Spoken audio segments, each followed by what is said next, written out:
Welcome to qnawire. Hi everyone, so what we have is a shower head that has a volume flow rate of 10 liters per minute of water flowing through it. We know that the water initially is at a temperature of 16 degrees C and it passes through an electrical heater to get to 43 degrees C. The density of water is known to be 1 kilogram per liter.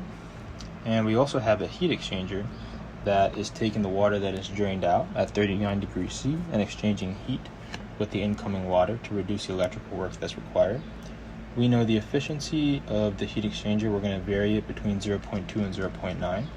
And what we're asked to solve for is the electrical power that's required and the cost saving for 10-minute shower if we know that it costs 11.5 cents per each kilowatt hour. So what we're going to do first is just write down our assumptions. We know that we're going to assume that this is a steady state process, so conditions will not be changing with time. And we're also going to assume that any changes in kinetic energy and potential energy are negligible. So what we can do next is go ahead and define some properties. We know that the density of water is going to be given to us as 1 kilogram per liter, and the specific heat of water is going to be 4.18 kilojoules per kilogram Kelvin, degrees C. Next, what we can do is do our energy balance. So we can say that the rate of energy coming in minus the rate of energy leaving is equal to the total change in rate and energy of the system. And as we said before, this is operating at steady state, so this change in energy is going to be equal to 0. Therefore, the energy coming in is equal to the energy leaving.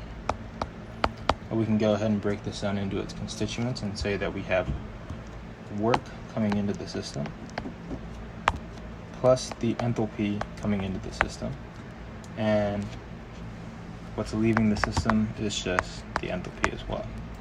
So we can go ahead and solve for the work in and say that work in is equal to m dot h2 minus h1.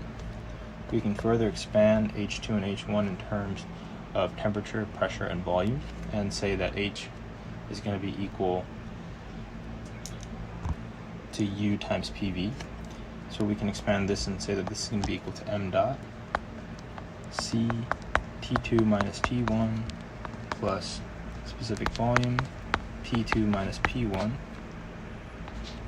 However, we're operating at the same pressure, so this term goes to 0. So what we're left with is that the work is equal to m dot C T2 minus T1. Next, what we can do is go ahead and solve for m dot. We can say that m dot is just going to be equal to rho times the volume flow rate, which gives us an m dot of 10 kilograms per minute. Next we can do is we can actually just go ahead and solve for our work that's required, our initial work, and that gives us an initial work required electrically of 18.8 kilowatts. Next, what we can do is go ahead and incorporate this idea of the heat exchanger and solve for the heat that is recovered. And we can define this as saying that Q dot saved is equal to the efficiency, remember, which we're going to vary, times the maximum heat that can be recovered. So this is equal to eta times m dot C T max minus T min.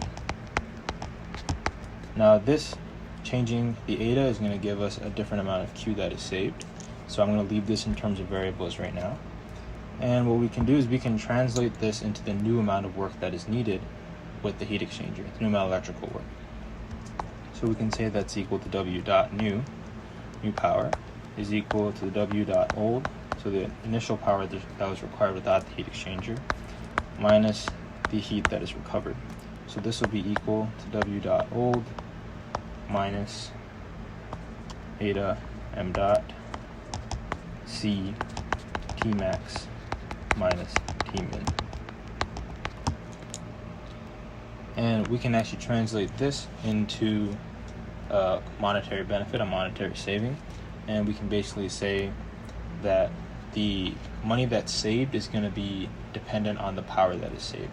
So that is basically going to be W old minus W new times the rate at which electricity costs, so 11.5 cents per kilowatt hour times the time. So we're assuming that this is a 10-minute shower, so we can say 10 minutes over 60 times the hour is going to give us the saving. So what we're doing is we're changing this efficiency and seeing how that affects the savings that we get. And that relation is plotted right here. So on our x-axis, we have the heat exchanger efficiency that's going from 0.2 to 0.9.